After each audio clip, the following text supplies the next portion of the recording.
Kasi Justin, nung unang impression ko kay Justin, yung totoo, sinabi ko na sa ito, Justin, di ba? Nung pagpasok mo ng show BT office, sabi ko, ay, pogi, for sure mayabang to. Parang ganon. Oo, ganon talaga. Kasi, pogi, tas parang tinititigan siya ng mga tao, tas parang welcome na welcome siya. Tapos siya, naka-braces ka ba nun? Naka-braces ka pa nun, di ba? Or retainer. Tas naka-retainer, tas ngiti-ngiti siya, tas hi, hello po. Tas siya, talagang, hello po, ganon siya ng ganon sa lahat ng tao. Tas parang sabi ko, ay, masyado naman feeling to, porket pogi, mayabang siguro to. Ganun. Hindi, kasi ganun yung vibe na nakuha ko, yung parang feel na feel mo, kasi pogi ka, so lahat ng tao, easy mong baba. Super pogi nga si Justin dati pa. Oo, pero siya noon, bats bagets pa siya noon, tapos payatot pa siya talaga. Tapos, nung nalaman ko, ang kukorny naman ng joke, sabi ko, ay, anak ko nang. Hindi, joke lang. Nung nalaman ko mabait pala nag-joke ka sa noon, kumakain sa fast food. Sabi mo, ang sabi ng tata, anong saging anong prutas ang nakakatakot? Oh, sabi ba naman niya, anong prutas ang nakakatakot? Banana na. Tapos paano daw magalit yung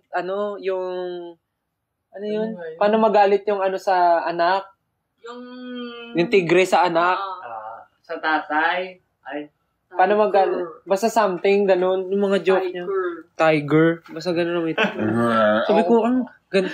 Actually, yung mga jokes ni Justin, hindi nakakatawa, pero witty. Yun na, the elephant in the room. Oo, pero witty. Kasi, mas pangmatalino siya.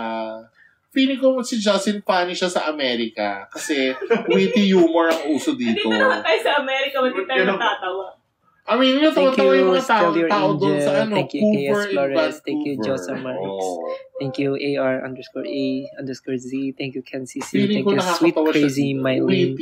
Thank you, Kendall Wood, Jovan Burley, and RK_26. RK_26_. Thank you. Magbabalik siya. Tapos, ano pa ba? Tapos, nung kinatagalan si Justin, parang nag-gets ko na yung idea na, rich kid to na Oo, rich kid na para pag sinamahan mo to, ililibre ka niya kahit saan. Parang gano'n. Pero generous si Justin dati. Oo, minsan may training kami, tas wala kaming pera, bubunot siya ng gagawa siya ng palabunutan. Kasi sino mabunot niya, ililibre niya ng lunch. Talaga? Oo, gano'n. Paano ayaw si mama? Sabi niya, bubunot ako ngayon. Kung sino mabunot ko, lilibre ko ng ng dinner worth 150. Meron kasing raffle, may mga pangalan dun sa studio, mga iba random name, tapos sabihin ko, bigay kayo pangalan, pag tumama. Nilibre. Talaga? Ganun siya.